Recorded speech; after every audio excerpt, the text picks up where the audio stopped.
Hey Seeker, I'm Bronya from Wild Lotus Tarot, and I do believe this is the first time that we are meeting face to face. I've wanted to give this face to camera thing a go for a little while, guys, but I had been putting it off, and the main reason is because I'm really shy. It's kind of out of character for an Aries. I do find myself in these positions where I need to step up and lead at times. However, my moon is in Scorpio and I like to go deep and be really reflective, and that's obviously where my intuitive side comes out as well. So it is an edge for me to do this. The reason why I wanted to do this is because I feel like it's easier for me to create a connection with you guys. I want to get to know you better, and I want you also to understand me when I'm reading better, my mannerisms, and of course my accent. I am from New Zealand, that closest country to Antarctica. There's not that many of us. I have a mixed accent because I've also lived in the UK and now in Australia for long stints of time as well. And yeah, I just really wanted to do it this way. And you know, I always say that the definition of transformation is to find your edge of discomfort and continuously meet it. So Seeker, this is how I am meeting it for you. I'm not saying I'm going to do it like this every time, but let's see if we like the new format. And I'm really enjoying my YouTube studio that I've set up here in my spare room, because until now I've just been operating on my coffee table in the lounge. It's not that comfortable. So here we are, let's give it a go, and really pleased to meet you in person. Hi there Aries, welcome back to Wild Lotus Tarot. This is going to be a weekly intuitive reading for November 9th through to the 15th, Aries. Let's see what's on the cards for you. I'll be getting started here with the Work Your Light Oracle from Rebecca Campbell, as you know, my favourite ones for the general messages. Then drawing you an Overarching Tarot card for the Moonchild Tarot before getting out the aspects with the Rider-Waite. So let's get going and see what the overarching message or theme may be for you for the week, Aries. I'm going to take this one that's poking out. Oh, don't dim to fit in. How are you dimming in order to fit in? Now, this can be, you know, around others where you're holding yourself back, maybe not speaking up or sharing your opinions, your views, your voice, your truth. But also we do this to ourselves, right? We keep ourselves small by saying, oh, well, it's too hard to, you know, to go for that dream. It's, you know, I'm too old to do this, or, you know, I'm too, you know, committed to this relationship in terms of, I know it maybe not be the best for me, but I'm just going to stay there because it's too much upheaval. How are you dimming or contracting or suppressing yourself and your ability to go after your best life, Aries? That's what I'm seeing there. So just a reminder to not hold yourself back and to feel the fear and do it anyway. Let's go to the Moonchild Tarot and get the Overarching Tarot card out.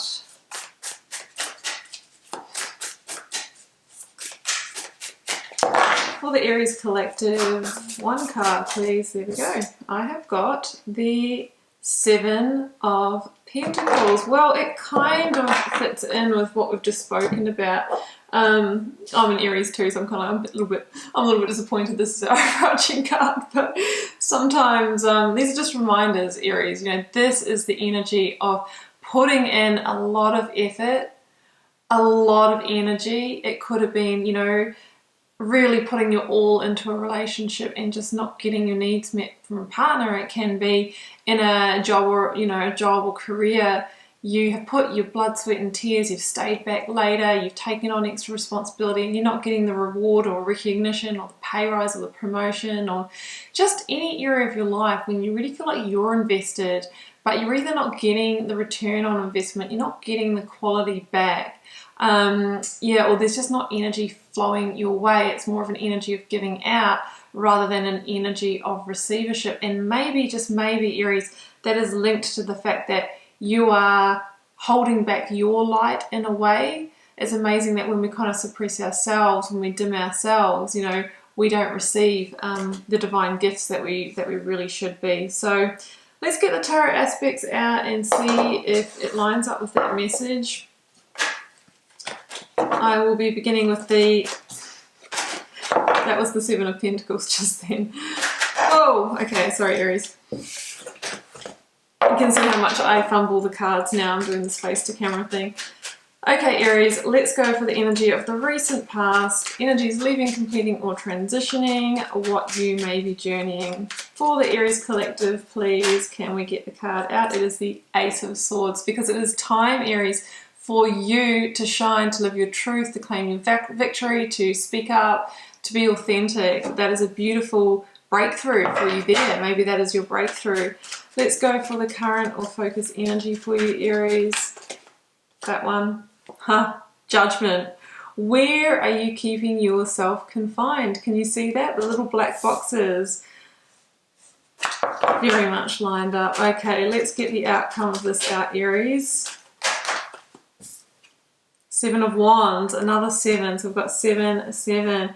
And I've got the star. That was actually came out in one of my fumbles at the bottom of this deck here, which is heading in the area of your divine wishes, Aries. Sorry about that. I just had to cut the camera because I thought somebody was at the door. So I'm just going to get the clarifiers out for you, Aries. Clarifying first the Ace of Swords for you in the recent past. High Priestess. I actually saw her before as well when I was having that fumble. So always the perfect cards come out.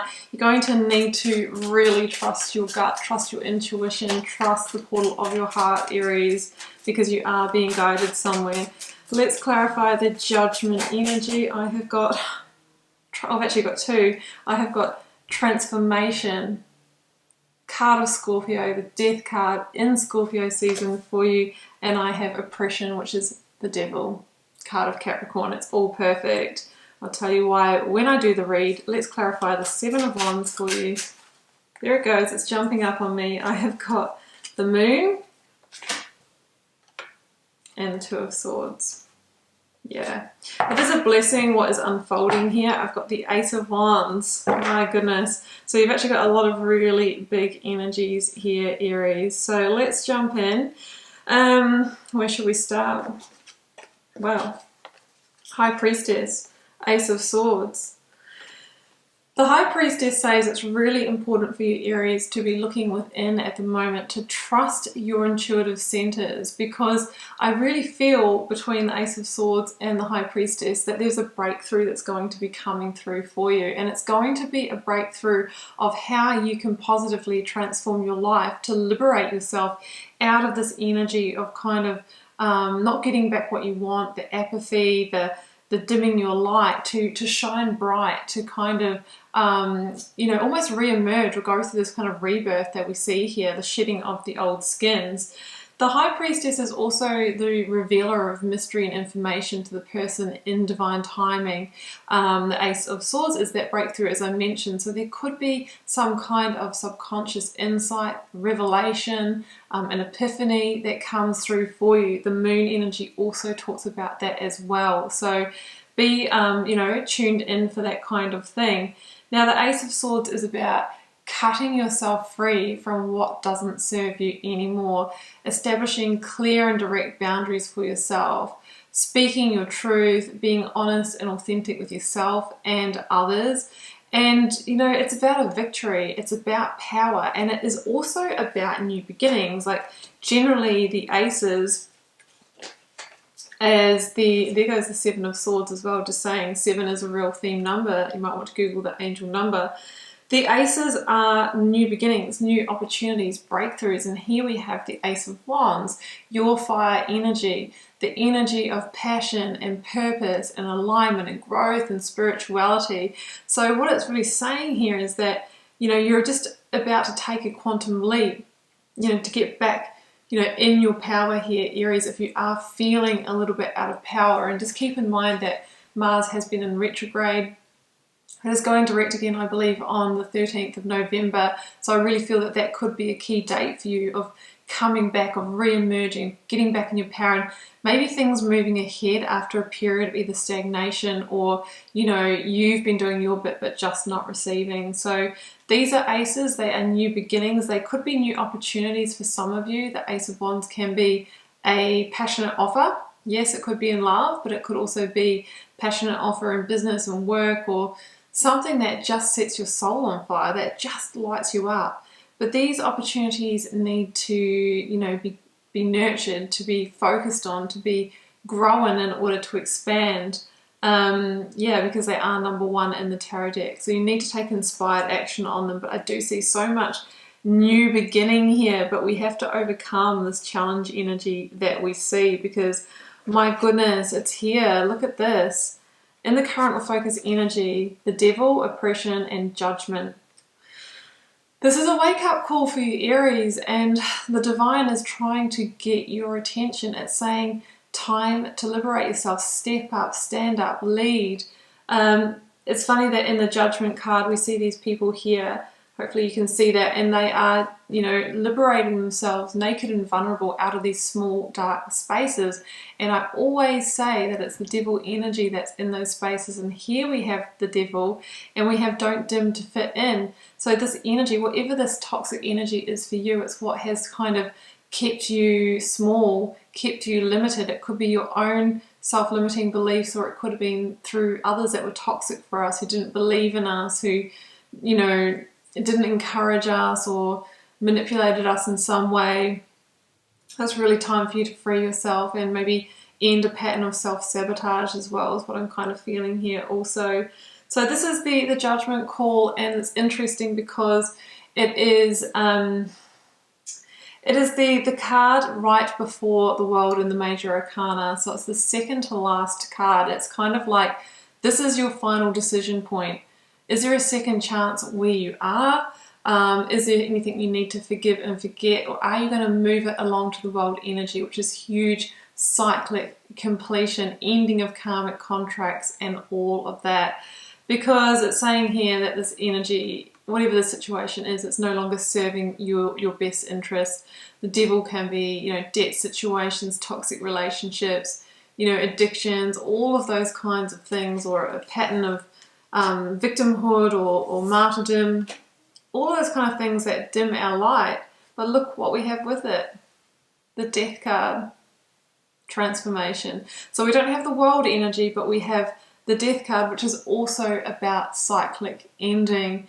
And it really says that there's a situation here that needs to be released to clear the slate, to usher in the new. And again, in this particular card, I see somebody who is coming out of a dark chamber. Some of you might be coming out of a period of obviously isolation, but maybe even depression as well. But you are following the light because the divine has been calling you, and there's a sense of this being your divine wake-up call, and you're being led to your light and to connect with source as well. So the death energy is really about release, it's about surrender and allowing something to be purged from your life so that you can create space for the new. I'm feeling shedding of the skins as well, and rebirth. It's like death and rebirth, this card, and it's falling right in Scorpio season. So it's really perfect timing for us to work with that energy. Okay, so we've got the Seven of Wands here, and I'm just going to say that it's going to be important for us to not resist the release, because the Seven of Wands can be that card where we just keep on pushing. We feel like we have to keep defending ourselves. We are not releasing, we're still fighting. And when we do that, you know, we can kind of keep ourselves stuck in that sense of fight or flight. We can feel like we're swimming against the grain, against the current in our life. So there's a theme here of needing to surrender, surrender to the energies that are coming in and the completions as well. Now we've got the Moon and we've got the Two of Swords. What I'm seeing between, you know, the Seven of Wands, the Moon and the Ace of Swords is just be really honest and authentic with yourself. The Moon can be about the energy of things happening in the half-light, in the shadows, either within ourselves, you know, denying our own truth, or other people doing that around us. So it's really about stepping into truth and exposing those kind of dark corners, either within ourselves or others. But the Moon is also, you know, it's the card of Pisces. It is a blessing. It's quite a spiritual card as well. And, you know, it's really saying here that the path that is opening up for you now, Aries, is a blessed path in the direction of your divine wish fulfillment, because we have the star here as well. So it's leading you onto that path. And I think that you just might find yourself at a decision point where you're weighing up options, Aries. The Two of Swords, two different directions, a decision to be made around a matter of the heart. And there is a message here with the Two of Swords not to allow your emotions to overtake you when you are making a decision. We want to make it from a place of, our Emperor energy, which is our, our fact and our logic and our sense of strategic, moving forward, but also our intuition. The moon, just got the little moon tattoo as well. And that's what will see you stepping onto a path that really is in alignment with the new beginning, with your divine wish fulfillment, with the star. The star is the rebirth that all of this is leading to. And it's a rebirth where you are, following your bright star, your purpose, shining bright, no longer dimming yourself. Yeah, you might feel a little bit exposed and vulnerable for a while. You've shed an old skin. You might have been playing along with a role just to kind of keep yourself in a sense of safety, or keep yourself in a sense of, look, I'm going along with what, society is expecting of me, and, therefore I'm doing things right. I really see you releasing that and being all of yourself, Aries. The star is about, tipping out those old emotions and energies of the past, coming into alignment, deep healing, recalibration, rebirth. And it's also the energy that says, don't lose faith or hope, Aries. Keep wishing big and dreaming big, because the universe is listening to you. It's called you to this, so it's not going to just leave you. It is going to make sure that it transitions you to your new beginning as well. So see a decision coming up, a new path that's going to be more in alignment for you, Aries. It's time for you to release anything that keeps you from shining, and time for you to reconnect with your full fire energy, that passion and purpose that I know that you all have. And I know that some, Aries at the moment have been feeling like they're disconnected from their power, but it is coming back here, Aries. We just need to trust the process and keep moving in the right direction. Trust that intuition as well. Okay, Aries, I am going to leave it there, and I do hope you enjoyed this reading this week. Keeping in mind it's a general reading for the collective, so it may not be, your reading in its entirety, may not be where you're reading it all, or it may just all resonate. If you're called to share, please do leave me a comment. I read them all and try to respond to as many as I can. Helps me get to know you guys, connect with your energies, and see what's going on in the collective. And I will see you back here next week for another reading. Bye for now, Aries.